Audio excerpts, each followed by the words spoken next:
Welcome to S9 TV. ముందుగా headlines చూద్దాం.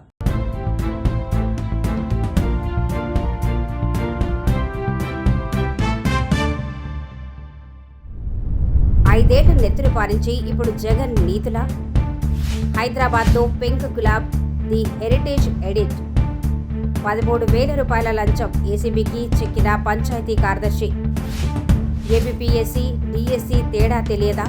జగన్పై చింతకాయల విజయ్ సటైర్లు. అందరికీ నమస్కారం. 4 రోజులు జరిగినటువంటి అసెంబ్లీ సమావేశాలు ప్రభుత్వ వివిధ అంశాలపై అర్థవంతమైన చర్చ నడిచింది.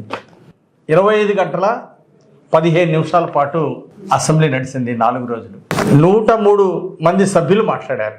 ఆ వైసీపీ ఎమ్మెల్యేలు కూడా వచ్చుంటే 114 మంది మాట్లాడేవాళ్ళు. గొడ్డల పార్టీ ఎమ్మెల్యేలు రాకపోవటం దురదృష్టకరం. ఎందుకు రాలేదు అసెంబ్లీకి? జీతాలు తీసుకుంటున్నారుగా. జీతాలు తీసుకుంటున్నప్పుడు ఎమ్మెల్యేలుగా అసెంబ్లీకి వచ్చి ప్రజా సమస్యలు మాట్లాడాలి కదా. ఎందుకు మాట్లాడలేదు?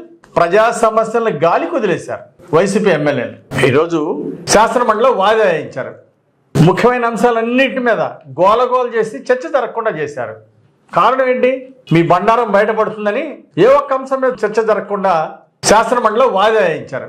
చాలా దురదృష్టకరం. అయినా ఏపీపీఎస్సీకి డిఎస్సికి తేడా తెలియని ఆయన 5 ఏళ్లు ముఖ్యమంత్రిగా చేయటం విడ్డూరంగా ఉంది. నారా లోకేష్ గారు డిఎస్సి గురించి వాస్తవాలను చక్కటి ప్రజెంటేషన్ ద్వారా రాష్ట్ర ప్రజలందరికీ వివరించి చెప్తే, వాస్తవాలను బయట పెడితే వైసీపీ వాళ్ళకి మైండ్ బ్లాక్ అయిపోయింది. దానికి ఏం సమాధానం చెప్పలేక జగన్మోహన్ రెడ్డి ఎందుకు సభకు రాలేదు? అసెంబ్లీకి ఎందుకు రాలేదు? సభలో సమాధానం చెప్పలేక అసెంబ్లీకి ఎగదొబ్బారు. మీకు దమ్ముంటే అసెంబ్లీకి రావాలా, చర్చ జరపాలా? ఎందుకు భయపడ్డారు? అసెంబ్లీ ఎగ్గొట్టిన ఆయన ఇంట్లో ప్రెస్ మీట్ పెట్టడం ఏంటి? ఎంత బాధ్యతారాహిత్యం! గతంలో జరిగినటువంటి అవినీతి, 5 ఏళ్ల పాలన జరిగినటువంటి అవినీతి అక్రమాలకి, దుర్మార్గ పాలనకి, నియంత పాలనకి, అరాచక పాలనకి సమాధానం చెప్పలేకే ఈరోజు అసెంబ్లీ ఎగ్గొడుతున్నాం. దేవాలయం లాంటి అసెంబ్లీలో మాట్లాడటం చేత కానీ దద్దమ్మ ఎమ్మెల్యేలు సమాధానం చెప్పలేకనే గొడ్డల పార్టీ వాళ్ళు పారిపోయారు. జగన్మోహన్ రెడ్డి పులివెందుల పిల్లులుగా మారిపోయారు. నెక్స్ట్ సమావేశాలకైనా ప్రతిపక్ష ఎమ్మెల్యేలు అసెంబ్లీకి రావాలని కోరుకుంటున్నాం. అన్ని సమస్యల మీద చర్చించడానికి ఎప్పుడు కూడా మేము సంసిద్ధంగా ఉంటాం. ఈసారి 4 రోజుల సమావేశాలు జరిగిన బీసీ బిల్లు ఇలాంటి ముఖ్యమైన వాటికి కూడా వైసీపీ వాళ్ళకి ఇష్టం లేకనే సభకు రాలేదు. చాలా దురదృష్టకరం. అసెంబ్లీ సజావుగా జరగటానికి సహకరించిన సభ్యులందరికీ, విప్పులకు అందరికీ ప్రత్యేక ధన్యవాదాలు. సమర్థవంతంగా నడిపినటువంటి స్పీకర్ గారికి ప్రత్యేక అభినందనలు, ధన్యవాదాలు. సహకరించిన అందరికీ నమస్కారం. నమస్కారం. Today we're at the Crafts Council Center with Pink Gulab. This is Mahua Chatterjee. అన్ని రాష్ట్రాల నుంచి she's brought together a beautiful exhibition of handcrafts, handcrafted items, jewelry, clothing, embroidery and handlooms made by all these upcoming artists from across India. మీరు మాట్లాడకండి. ఇవాళ రేపు 2 రోజు ఈ exhibition ఉంటుంది. తప్పకుండా రండి. హ్యాండ్ క్రాఫ్టెడ్ హ్యాండ్లూమ్స్, ఎంబ్రాయిడరీ, అంటే చాలా అందమైన క్రాఫ్ట్స్ ఉన్నాయి and from all over India. Congratulations, it's beautiful. నేను కూడా చూశాను ఎగ్జిబిషన్, చాలా బాగుంది. కొత్తగా ఉంది. అంటే యంగ్ డిజైనర్స్ కదా, వాళ్ళు కొత్త ఆలోచనలతో కొత్త రకమైన చాలా లైట్ వెయిట్ వాళ్ళన్నీ ఆలోచించి చేనేత క్రాఫ్ట్స్మెన్తో చేనేత క్రాఫ్ట్స్ సహా తయారు చేసింది. వెరీ ఇంట్రెస్టింగ్, వెరీ బ్యూటిఫుల్, కొత్త రకమైన విషయాలు ఉన్నాయి ఇక్కడ. Very nice. కంగ్రాచులేషన్స్. ఎంకరేజ్మెంట్ చేస్తారు కదా ఈ హ్యాండ్లూమ్ వాళ్ళకి. మాట్లాడకండి. సో దాని మీద well of course change is always happening all around us, but if we keep some beautiful handcraft traditions alive, అది భారతదేశంకి మంచిది, మన రూరల్ ఎకానమీకి మంచిది. వేసుకుంటే కూడా ఒక ఇండియన్నెస్, ఒక గర్వంగా ఉంటుంది, ఒక ప్రైడ్ ఉంటుంది. Today I'm wearing Narayanpet sorry. చాలామంది పెద్ద పెద్ద డిజైనర్స్ చీరలు వేసుకుంటారు, బట్ మన తెలంగాణ నారాయణపేట్ చీరలు 1000 రూపాయలే ఈ చీర.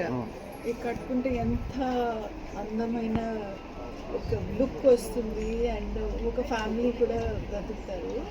So this is the encouragement that where what supports the economy. I think because అందరు సేవ చేయలేదు, బట్ ఈ అట్లీస్ట్ మన లైఫ్ స్టైల్లో కొంచెం అందరి గురించి ఆలోచించి చేయవచ్చు. I love handloom things and I think they feel very comfortable and they make me feel good. నేను జి మధు, డిఎస్పిఎస్సిబి ఆదిలాబాద్. ఈరోజు అనగా 21 ఆగస్టు 2026 రోజున లింగాయపల్లిలో ఒక బాధితుడు తన ఇంటికి కన్స్ట్రక్షన్స్ కోసం మరియు ఇంటి నంబర్ కోసం పర్మిషన్ కోసము విలేజ్ సెక్రటరీ శ్రీమతి వరలక్ష్మి గారిని సంప్రదించగా ఆమె 15,000 లంచం ఇవ్వాలని చెప్పేసి డిమాండ్ చేయడం జరిగింది. ఆ తర్వాత 13,000కు అగ్రిమెంట్ అయింది. ఆ 13,000 కూడా తను క్యాష్ తీసుకోకుండా ఫోన్పే కొట్టాలని చెప్పింది. అది తన ఫ్రెండ్కు ఫోన్పే చేయించింది. అది వాళ్ళని కూడా మేము అదుపులోకి తీసుకుంటున్నాము. వీరి మీద కేసు అవుతుంది, వరలక్ష్మి గారి మీద కేసు అవుతుంది. వారిని అదుపులోకి తీసుకుని ఏసీబీ చట్టం ప్రకారం వారిని కోర్టులో ప్రవేశపెట్టడం జరుగుతుంది. అదేవిధంగా మీ ద్వారా అందరికీ విన్నవించుకునేది ఏమనగా, మీరు ఎవరైనా సరే గవర్నమెంట్ ఎంప్లాయీస్ వారు చేయాల్సిన పనికి గాను డబ్బులు డిమాండ్ చేసినట్లయితే మాకు 1064 నంబర్కు కానీ లేదా డిఎస్పీ ఆదిలాబాద్ 91546 91543 88963 ఈ నంబర్లకు ఫోన్ చేసి మా సహాయాన్ని ఎల్లవేళలా 24/7 పొందగలరని మీ ద్వారా అందరికీ తెలియజేస్తున్నాను. Thank you. నిన్న ఒక మాజీ ముఖ్యమంత్రి Pulivendula MLA Jaganmohan Reddy press meet పెట్టి ఏపీపీఎస్సీకి డిఎస్సికి డిఫరెన్స్ తెలియదు అని ఎప్పుడైతే ఆంధ్రప్రదేశ్ ప్రజానికి మొత్తానికి తెలిసిందో, అన్ని జనరేషన్స్, జెన్జీ, జెన్నాల్ఫా, అన్ని జనరేషన్స్ కూడా ఒకసారి ఆలోచించవలసిన అవసరం ఉంది. ఎందుకు అవసరం ఉందంటే, ఏపీపీఎస్సీ అనేది పబ్లిక్ సర్వీస్ ఎగ్జామ్ అనే విషయం కూడా దానికి తెలియదు. ఆంధ్రప్రదేశ్ పబ్లిక్ సర్వీస్ ఎగ్జామ్ అనేది ఒకటి ఉంది అనేది కూడా తనకు తెలియదు. DSC district selection committee teachers exam ఒకటి ఉంటుందని కూడా తనకు తెలియదు. అందుకే తను ఈ మెగా డిఎస్సి వస్తుంటే తన డిఫరెన్స్ తెలియక ఆశ్చర్యపోయి తన ఏదో స్కామ్ అనుకుని ఏది పడితే అది మాట్లాడుతున్నారని ఇప్పుడు అర్థమైంది. ఏపీపీఎస్సిలో గ్రూప్ 1 ఎగ్జామ్స్ జరుగుతున్నప్పుడు ఎంత స్కామ్ జరిగిందో ప్రతి ఒక్కరికి తెలుసు. ఈ ఏపీపీఎస్సిలో ఎస్ అంటే సర్వీస్ అని ఒకటి తెలిసేమో, ఆ సర్వీస్ ఏమైనా హోటల్ సర్వీస్ అనుకుని ఉంటాడు. అందుకు ఈ ఎగ్జామినేషన్ ఎవాల్యుయేషన్ కూడా హోటల్లో పెట్టారు ఐలాండ్ లో. ఇంకా అంతకంటే దారుణం ఇంకోటి లేదు. అందుకు నేను చెప్తుంది ఏంటంటే, మన కర్మకి ఈ వ్యక్తి 5 సంవత్సరాలు మన తెలుగు జాతికి ముఖ్యమంత్రి చేశాడా? ఏపీపీఎస్సి అంటే ఏంటో తెలీదు, డిఎస్సి అంటే ఏంటో తెలీదు.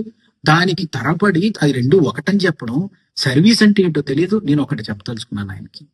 అసలు ఏపీపీఎస్సిలోని సర్వీస్ అంటే హోటల్ సర్వీస్ కాదు, ఐలాండ్ లో పెట్టి ఎవాల్యుయేషన్ చేయించడానికి. అది ఎగ్జిక్యూటివ్. ఎగ్జిక్యూటివ్ అంటే మళ్ళీ ఏంటని అడుగుతారు. మనకి కాన్స్టిట్యూషన్ లో 4 పిల్లర్స్ ఉన్నాయి. ఆ 4 పిల్లర్స్ లో ఒకటి ఎగ్జిక్యూటివ్, ఒకటి జ్యుడిషియరీ, ఒకటి లెజిస్లేచర్, ఒకటి మీడియా. ఈ 4 పిల్లర్స్ లో మళ్ళీ ఎగ్జిక్యూటివ్. ఇవన్నీ కూడా తెలుసుకోవాలంటే ముందు అసలు కాన్స్టిట్యూషన్ లో ప్రియాంబుల్ చదవాలి కదా ఈయన. అసలు ఏపీపీఎస్సికి టీఎస్సికి డిఫరెన్స్ తెలియనోడు అసలు ప్రియాంబుల్ ఎప్పుడు చదువుకుంటాడు? అందుకే నేను చెప్తుంది ఏంటంటే, అసలు జస్టిస్ గురించి కానీ, లెజిస్లేచర్ గురించి కానీ, లేకపోతే ఈక్వాలిటీ గురించి కానీ అసలు ఏ విషయంలోనే తనకు ఒక ఐడియా లేదు, ఒక అవగాహన లేదు. అసలు కాన్స్టిట్యూషన్ గురించి ఐడియా లేనప్పుడు ఈ రోజు ఎమ్మెల్యే ఉంటూ అందుకే అసెంబ్లీకి రానంటున్నాడు. అందుకే నేను ఒకటే చెప్తుంది, జనరేషన్స్ అందరూ కూడా ఆలోచించవలసిన అవసరం ఎంతైనా ఉందంటే ఏంటంటే, గ్రూప్ 1 ఎగ్జామ్స్ లోని స్కామ్ చేసి హైలాండ్ హోటల్లో రిసార్ట్ లోని పేపర్స్ పెట్టి 715 పేపర్లు మనకి సెంట్రల్ ఫారెన్సిక్ సైన్స్ ల్యాబొరేటరీకి సిఎఫ్ఎస్ఎల్ సెంట్రల్ ఫారెన్సిక్ సైన్స్ ల్యాబొరేటరీకి పంపిస్తే మీరు నమ్మరు 95% మొత్తం కూడా ఫారెన్సిక్ ల్యాబొరేటరీలో ఓవర్ రైట్ చేసినట్టు రిపోర్ట్ వచ్చింది. అది తీసుకెళ్లి నువ్వు హైలాండ్ లో పెట్టి స్కామ్ చేస్తే ఆ స్కామ్ ని ఈ రోజు మొత్తం బయటపడితే దాన్ని కప్పించుకొని ఎందుకంటే నీకు ఏ డిఫరెన్స్ తెలియదు, అందుకే జీవితాలతో ఆడుకుంటున్నాం. ఇవాళ మెగా డిఎస్సి ఇచ్చిన ఏకైక దమ్మున్న నాయకుడు నారా లోకేష్ గారు. యువగలంలో మాట ఇచ్చాడు, మాట మీద నిలబడ్డాడు. ఇంతటితో వార్తలు సమాప్తం. మరిన్ని అప్డేట్స్ కోసం చూస్తూనే ఉండండి S9 టీవీ న్యూస్.